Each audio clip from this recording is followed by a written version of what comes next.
97.3, Est-Ouest, 91.7. RM1, it's 9 o'clock.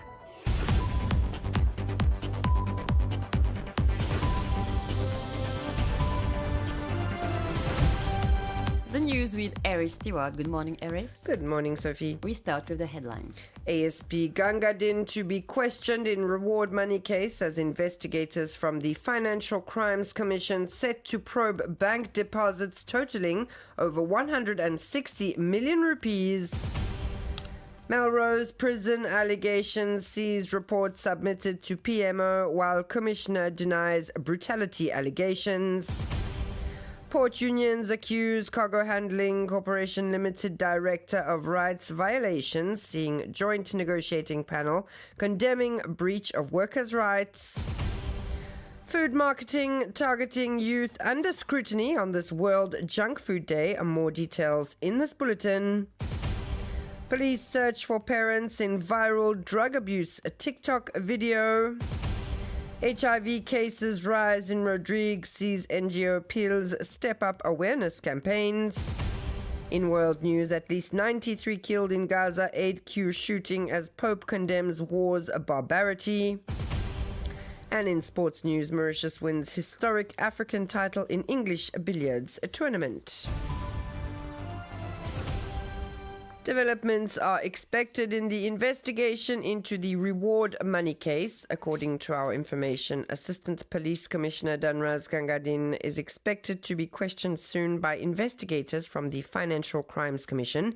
The investigators want to obtain details from him about the amounts deposited in his bank account. Sums totaling more than 160 million rupees are said to have passed through the account between January 2023 and October 2024. This high-ranking police officer was also responsible at the time for the PHQ striking team, which was subsequently disbanded. When contacted, ASP Gangadin claims to have always carried out his work in accordance with the rules and in complete transparency, and mentioned that this could be an act of revenge. The senior police officer said he filed a report yesterday for threats and intimidation at the Rosehill police station.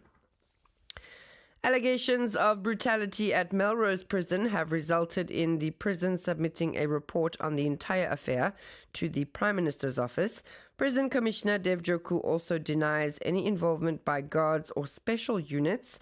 According to him, the incidents were related to a fight between prisoners that occurred during a surprise search. We listen to Dev Joku, voiced over by Lovina Sophie. Prisoners from one block got into a fight, around 125 of them. We proceeded with a search and they resisted. I had called the Commissioner of Police for assistance in case of opposition from the detainees. For their part, a joint platform of lawyers plans to visit the National Human Rights Commission and the National Preventative Mechanism Division on Monday to file an official complaint. Following my email to the National Human Rights Commission, one of their members visited the victims and took note of the situation. We have formed a common platform of lawyers who will represent the victims, and we will be submitting a formal complaint to both the National Human Rights Commission and the National Preventive Mechanism. We believe it is important to shed light on what really happened. It should be noted that complaints were also filed with the police on Saturday by the relatives of two inmates incarcerated at Melrose Prison. And moving to the port now, the joint negotiating panel comprising 5 unions has accused the managing director of Cargo Handling Corporation Limited, Gassen Dosami, of repeated violations of the collective agreement and the Workers' Rights Act. Gérard Bertrand, president of the joint negotiating panel, cites threats, intimidation, and unilateral decisions that are unfavorable to employees. For his part, Director Gassen Dosami believes that all disagreements with the unions have been resolved since July 14. He adds that he is focusing on the work and restructuring of the CHCL. This will avoid privatization and the need to bring in foreign workers. They are colorful, appetizing, sometimes accompanied by toys or figurines, and above all, omnipresent on social media. Companies marketing so-called junk food products have understood how to appeal to young people. On the occasion of World Junk Food Day, celebrated today, we investigate a formidable weapon, food marketing. More in this report by Lovina Sophie and Didier Reus. Chips, sodas, burgers, candies, products we love to hate but still consume too often.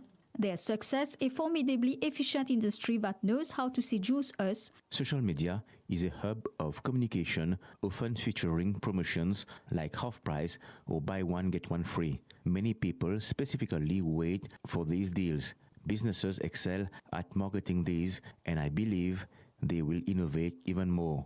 Fast food in particular targets youngsters who then often share these messages with their parents. A feeling shared by this young consumer. It's true that youngsters are mostly attracted with fast food, and the publicities are here to attract us. An advertisement for junk food is enough to make a child consume 130 more calories each day. This is what a study presented in May at the European Congress on Obesity in Spain revealed. No matter the medium, TV, social media or podcast, the impact is the same. On this World Anti-Junk Food Day, a question arises: should we better protect young people or better regulate targeted marketing? For sociologist Rajan Santu, the answer lies in more educational policies. It's a profit-making industry. There should effectively be some educational controls. We should also ensure that this advertising does not negatively affect public health or by making people spend unnecessarily. So if you're wondering why you give in to a burger, a soda or a chocolate bar, it might not be a coincidence. And the real question is, who is orchestrating our food choices behind the scene? The police are searching for the two parents seen in a viral video posted on TikTok, in which a child appears along adults who appear to be consuming illegal substances. Identified thanks to a colleague of the woman, the suspects are at the center of the investigation into child abuse. The video, shared on social media, shows a woman inhaling a suspicious powder, while a man films the scene, all in front of a child of about 3 years old. Alerted on July 18, an employee of the Ministry of Gender Equality immediately forwarded the footage to the relevant authorities. And in other news, in 2024, the Republic of Mauritius recorded 549 new HIV/AIDS cases, including 15 in Rodrigues, where the numbers have increased since only 11 cases were recorded in 2023. Screening, prevention, awareness, advocacy, dissemination. These are just some of the campaigns carried out by PILS to move things forward. In Rodrigues, for a whole week until yesterday, the NGO, in collaboration with the island's National AIDS Secretariat, travelled to various locations to carry out specific actions on the ground. We listen to Jacques Achille, Director of Strategic Communications at PILS, speaking to Shailene Yaban. The first mission was to continue the prevention and awareness campaigns we had already launched in schools. We also had several meetings with residents of certain villages, as well with elderly people. We conducted similar sessions to disseminate information. At the same time, the advocacy team from PILS was also present on the island to work with NGOs that are already involved at various levels. Rodrigues, like Mauritius, is also facing a problem with sexually transmitted infections, particularly syphilis, hence the need to intensify the actions currently being undertaken.